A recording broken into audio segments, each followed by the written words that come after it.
Euzu billahi mineşşeytanirracim. Bismillahirrahmanirrahim. Elhamdülillahi rabbil alamin ve salatu vesselamu ala rasulina Muhammed ve ala alihi ve ashabihi ecmaîn. Amma ba'd. Selamun aleyküm saygılı aziz cemaat-i muslimin. Yüce Rabbimiz bu mübarek cuma gününde yapacak ibadetlerimizni, dualarımızı en güzel şekilde kabul ve makbul eylesin inşallah. Bugünkü vaazımızın, hutbemizin mevzusu dinni yaşamak ve dinimizni yaşap, onu yaşatmak. Dinimizin yaxşı degen şeylerini başkalarına da öğretmek, yaman degen şeylerini de toktatmağa tırışmak hakkında olacak inşallah. En evvela bunu aytmak gerek ki, saygılı Müslümanlar, özüne Müslümanım degen bir kimse, artık men Müslüman degenden son dinini yaşamağa tırışmak gerek. Yani Allah-u Teala o günde men Müslümanım degen bir kimse, demek ki o dinin gerek olan şeylerini yerine getirmek gerek, Allah'ın yasaklarından uzak olmak gerek, emirlerini yerine getirmek gerek. Ve çünkü Müslüman degen bir kimse zaten Allah-u Teala'ya inanayındı. Ve Allah-u Teala'ya ve Peygamberimizge inangandan son endi hem bu dünyada yaşayışının, hem gelecek dünya yaşayışının hakikatini bile. Bu dünya imtihan dünyası olganını bile. Gelecek dünya ebediyen ya cennet ya cehennem olacağını bile ve ona göre de elbette dinimizni yaşayacaktır. Çünkü buna onun bahtı, bahtiyar olması, saadetli olması bağlıdır. Eğer Müslüman olup da inanıp böyle Allah'ını göstergen yolunda dinimizni yaşamagan bir kimse olsa, demek ya o insan ya imanı pek zayıf ya da onun aklı yerinde değil. Çünkü bilip durup bir kimse cehennemge barmaz elbet. Ve ona göre de elbet dinimizni yaşap, Müslümanlar dünya imtihanını geçmek için tırışırlar.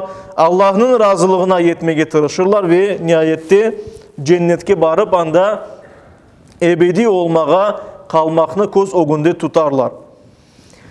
Her bir insan bu dünyada özünden cevap verecek. Neler yapkanını bu dünyada. Bununla beraber her bir insanın öyle ya da böyle tesir etken kişileri ola. Bir Kur'an'da mesela bir baba ya da bir akay apayına tesir etmesi mümkün, ballarına tesir etmesi mümkün, torunlarına tesir etmesi mümkün. Yani her bir insan özüne göre bir statusu, bir derecesi var ve ona bağlı olan insanlar vardır. Ve bir insan kimge sözünü geçirip olsa, o kimselerden elbette ki mesuldür, onlardan sorulacaktır. Çünkü onlarını doğru yola alıp barmağa Yüce Rabbimiz bizge her bir Müslümana vazife verdi. Bunun hakkında Peygamberimiz sallallahu aleyhi ve sellem'in meşhur, böyle belli olan hadisi var. Muttafakun aleyh, yani Bukhari ve Müslim'de geçken bir hadis-i şerif. Abdullah ibn Umar, Allah ondan ve babasından razı olsun, de ki Peygamberimiz sallallahu aleyhi ve sellem böyle buyurdu.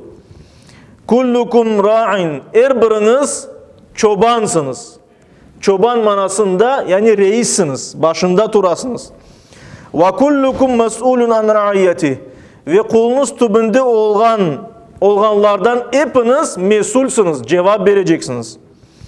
El-imamu ra'in ve mes'ulun an ra'iyeti. İmam bir kişi Müslümanların başında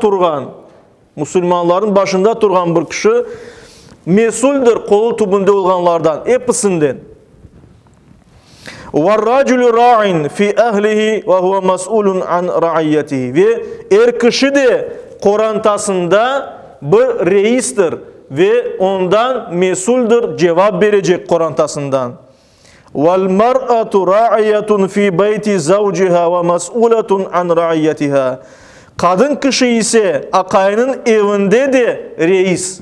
Yani akayından sonra akayının evinde reistir ve kolunun tübünde olanlardan, ballarından, balasından, çağasından, torunlardan ve evde olan her şeyden cevap verecek.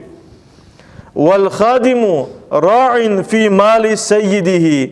Ve hizmet etken bir kişi, bir kimse paranın bir kimseni tutsa onu çalıştırmak için, o da onu tutkan adamın efendisinin malında reistir ve onun cevabını verecek. Ve mas'ulun an ra'iyyetihi de buyura ve sonunda Peygamberimiz sallallahu aleyhi ve sellem bir umumi prinsip olarak bizge gösterir.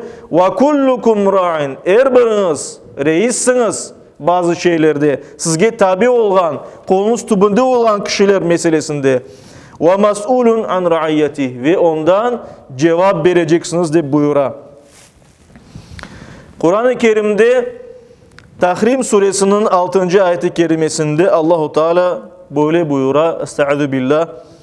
Ya eyyühellezine amanu. Ey iman etken kimseler, müminler. Qu anfusakum ve ahlikum naran ve quduhan nasu vel hicara. Özünüzni ve öz canlarınızı, özünüzni ve korantalarınızı, yakınlarınızı cehennem ateşinden korçalanız. Onun yakacağı insanlar ve taşlar olacak. İnsanlar, taşlar yanacağı cehennem ateşinden özünüzü ve yakınlarınızı korçalanız. Ve bu cehennem ateşi üstünde aleyha melaiketun gıladun şidadun. Onu ateş üstünde melekler tura, Allah'ın vazife bergen melekleri. Ve onlar pek şiddetli, pek ağırdır. Ağır başlı yani Allah'ın emir etkinlerini yerine getirirler. La ya'sun Allah ma amarahum. Allah bir şey emir etse de onlar hiçbir vakit isyan etmezler. Allah aytsa ki bu kimseye ceza vereceksin, onlar ceza verirler. Hiçbir vakit yani ona bir taviz bir şey vermezler. Ve yef'aluna ma yu'marun. Emir etirgen şeylerini yerine getirirler de buyura. Şu yerde biz emir koyuyoruz. Allah-u Teala bizge emir eti, emir buyura dey ki özünüzni ve yakınlarınızı korçalanız cehennem ateşinden. Ve bunda hadislerge esaslanarak müfessirler deyler ki yakınlarını, Kur'an'ı korçalamak, onlara ilim vermek, doğru yolunu göstermek, bu doğru yola alıştırmak ve bunun için de nasihat etmek. Bilgi vermek, doğru yolun ne olganını ve nasihat etmek, yönlendirmek. Bak buna böyle yapsan yaxşı olur, böyle yapsan yaramay olur de bunu anlatmak. Ve eğer bir müminin yapacağı bir işke biz kelimiz, bu da menbalarımızda emr bil ma'ruf, nehi anil munker dep keçe, yani yaxşı olgan şeylerini emir etmek ve yaramay olgan şeylerini yasak etmek meselesine, prinsibine kelimiz. Böyle prensip eğer bir müminin vasfı, sıfatı olmak gerek. Eğer bir Müslüman özü yaxşılık yapmak gerek ve başkalarını da yaxşılıkka çağırmak gerek. Yaxşılıkını öğretmek gerek. Eğer bir mümin, Müslüman özü de günahlardan uzak olmaya tırışmak gerek ve başkalarına da yaramay şeylerden uzak olmalarını tavsiye, nasihat etmek gerek. Toktatmak gerek yaramay şeylerini. Bu biz hayatımızdan özümüz anlayımız ki cemiyetimiz için her bir şahıs için ayrı ayrı ve bütün cemiyet için zarur olan şeyler. Eğer biz daha yaxşı insan, daha yaxşı cemiyet, daha ahlaklı güzel bir halk olmaya istesek elbette bu prinsipki esaslanmak gerekmez. Yüce Rabbimiz ayet-i kerimelerde bu meseleni böyle açıklayın. Ali İmran suresinin 104. ayet-i kerimesinde Yüce Rabbimiz böyle buyura. Estaizu billah. وَلْتَكُنْ مِنْكُمْ اُمَّةٌ. Sizden bir ümmet olsun. Yani bir insanlar, bazı insanlar olsun. يَدْعُونَ اِلَى الْخَيْرِ. Hayırga çağırsınlar. وَيَأْمُرُونَ بِالْمَعْرُوفِ. Yaxşı şeylerini emir etsinler. وَيَنْهَوْنَ عَنِ الْمُنْكَرِ. Yaman şeylerden uzaklaştırsınlar. Ve ulaike humul muflihun. Onlar kurtuluşa erişken kimselerdir. Dünya imtihanından geçip ve cennetke varacak kimselerdir inşallah deyip Kur'an-ı Kerim'de buyurula. Demek ki öyle insanlar olmak gerek deyip buyurula. Ama bunda yani bazıları aytkanı gibi bunda belli bir böyle bir partiya şeklinde bu değil. Elbette eğer bir Müslümanda olmak gerek olan bir vasıftır bu saygılı cemaat. Yani eğer bir Müslüman tırışmak gerek ki böyle vasıf onda olsun. Bunun için ayrı bir teşkilatka, partiyaya vesaireye kirmeye de ihtiyaç yok. Eğer bir Müslümanın doğru yola alıp varması gerek ve yaman yollarını kapatması gerek. Zaten Allahu Teala Kur'an-ı Kerim'de Tevbe suresinin 71. ayet-i kerimesinde bu ayetini başka ayetin tefsir eti açıklar. Deyir ki وَالْمُؤْمِنُونَ وَالْمُؤْمِنَاتِ Mümin, inanğan kişiler ve inanğan kadınlar بَعْضُهُمْ اَوْلِيَاءُ بَعْض Onlar birbirinin dostu, birbirinin velisidir. Yani birbirine yardım etken kişilerdir. Korçalagan kişilerdir. Ve Müslümanlar, müminler, inanğan kimseler, hepsi yani. يَأْمُرُونَ بِالْمَعْرُوفِ Yaxşı şeylerini emir eteler. وَيَنْهَوْنَ عَنِ الْمُنْكَرِ Yaman şeylerden uzaklaştıralar, yasak eteler, toktatalar. وَيُقِيمُونَ الصَّلَاةِ Ve onlar namaz kılalar. وَيُؤْتُونَ الزَّكَاةِ Onlar zekat verirler. وَيُطِيعُونَ اللّٰهَ وَرَسُولَهِ Ve onlar Allah'a ve peygamberine itaat eteler, boysunalar. Ulaike seyerhamuhumullah. Allahu Teala onlara merhamet edecek. İnnallâhe azizun hakim. Hiç şüphesiz Allah azizdir, hakimdir, hikmet sahibi ve pek büyüktür.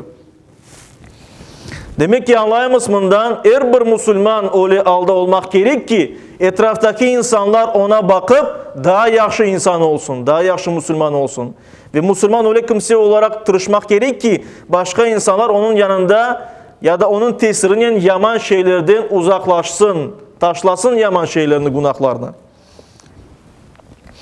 Ve belli hadis, Peygamberimiz sallallahu aleyhi ve sellem'in hadisi, Müslim'in sahih kitabında geçkeni, sahabelerden Ebu Said el-Hudri, Allah onun razı olsun, deyir ki Peygamberimiz sallallahu aleyhi ve sellem böyle buyurdu. Men ra'a minkum munkaran Sizden bir kimse yaramay bir şey görse, yamanlık, günah görse, فَلْيُغَيِّرْهُ بِيَدِهِ Onu kolunun tuz etsin. فَاِنْ لَمْ يَسْتَطِعْ فَبِلِسَانِهِ Eğer kolunun tuz etmeye becermesi, tılının tuz etsin, aytsın bu şeyin yaramay olganını. فَاِنْ لَمْ يَسْتَطِعْ فَبِقَلْبِهِ Eğer de bunu da becermesi, aysa yüreğinden tuz etsin manasında, yani yüreğinden geçirsin bu yaramay şeyi yaparlar bunlar deyip aytsın. وَذَلِكَ أَضْعَفُ الْاِيمَانِ Ve bu sonkusu imanın en zayıf noktasıdır. Çünkü imanı güçlü olan bir kimse, yaramay, günah olan bir şeyini görse, bir insanın malına, namusuna, işte canına, her şeyine, dinine zarar geleceğini görse, başka insanlara zarar geleceğini görse onu toktatır. Ya kolunun ya tılının. Ne yerde nasıl müsait olsa, yani nasıl daha da uygun olsa onu yapar. Ama sadece içinden bunu geçirmek Müslümanın yapacağı iştir, ama bu zayıf iman noktasını gösterir. Bunu da aytmak gerek saygılı cemaat-i Müslümin. Böyle hareket dinimizin emir etkenlerini başkalarına yetkizmek ve dinimizin yasak olan şeylerini başkalarına aytıp bunu toktatmak, bu bir cihattır. Cihad, Arap sözü olarak umumi manada İslam için, din için, Allah için yapılan gayret demek. Eğer biz Allah için, hayırlı bir şey yapmak için ya da yaramay şeyini toktatmak için gayret etsek, tırışsak, bu da bir cihattır ve bu elbette bunun savabı pek büyüktür. Ve bunda meşhur bir hadis-i şerif var kenedi. Peygamberimiz sallallahu aleyhi ve sellem hadisi Tirmizi'de, Ebu Davud'da geçiyor. Ebu Said el-Hudri, Allah ona razı olsun, dedi ki Peygamberimiz sallallahu aleyhi ve sellem böyle buyurdu. Afdalul cihadi kelimatu adlin inde sultanin cair. Günahkar bir sultan yanında hakikat sözünü aytmak bu cihadın en güzelidir. Yani bizim üstümüzde devlet reisi bile böyle başkalarını zindana oturtkan, yaramay şeyler yapkan bir kimse olsa bile onun yanına çıkıp buna doğru olganı budur aytmak, bu en büyük cihattır diye buyurlar. Çünkü böylece bir Müslüman o sultanını tüzetmeye tırışa, doğrunu öğretmeye tırışa. İşte hatta bu derecede yaxşılıkını emir etmek ya da yamanlıktan vazgeçirmek bu kadar mühimdir. Ama elbette bir sultanın yanına çıkacak olsan, özünün doğru olganını tam olarak bilmek gereksin ve özüne göre, usuluna göre hareket etmek gereksin. Ve bunda yine Peygamberimiz sallallahu aleyhi ve sellem'in hakkında bir hadis-i şerif, Tirmizi'de, bu Davud'da geçe, Abdullah ibn Mesud buyura ki Peygamberimiz sallallahu aleyhi ve sellem Beni İsrail hakkında şu sözlerini aitti. İnne evvele ma dakhalan naqsu ala Beni İsrail. Beni İsrail, İsrail oğulları, yani Yahudilerge, kıskanan hadisinin manasını aytayım, en kırgen birinci zayıflık, yani Yahudilerinin Allah'ın yolundan çıkmalarına sebep olan şey, bir kimse Kore'de yamanlık yapan kişini ve ona aytaydı, bu günahtır, yapma böyle, yarama şey yapasın deyip aytaydı. Ve Allah'tan kork aytaydı. Ama Kore'deki o adam devam ete o işini. Ertesi gün ketkende kene Kore o adam devam ete günah yapkan işini. Ertesi gün endi, ne aytacağım buna, dinlemeyim beni deyip aytmaydı deyip Peygamberimiz sallallahu aleyhi ve sellem. Ve şu sebepten onların cemaati bozuldu, yollarını şaşırganlar ve Allahu Teala demek ki bazılarının yüreklerini başkalarının yüreklerinin urdu, yani dinlerini karıştırdı deyip bizge buyura Peygamberimiz sallallahu aleyhi ve sellem. Son olarak bunu aytmağa isteyeyim saygılı cemaat-i muslimin. Bizler Müslümanlar olarak dinimizni yaşamak ve yaşatmak ne vazifelimiz? Kolumuz tubunda tesir etip olacağımız ballarımız ve Kur'an'ımızdan gayrı komşularımız olsa ve onlar bizni dinleseler, arada onlarını bezdirmeden, onlarını zorlamadan dinimizin güzelliklerini aytmak gerekmiz. Güzel tilinden aytmağa tırışmak gerekmiz. Eğer bir kimsenin hakkına kırılgenini görsek de onu toktatmağa da tırışmak gerekmiz. Bu her bir Müslümanın vazifesidir. Yüce Rabbimiz her birimizge bu yolda olmağa nasip eylesin. Ve Müslümanca yaşap, Müslüman olarak son nefesimizni vermege bizge, hepimizge nasip eylesin. Amin. Bi rahmetike ya rahman rahim.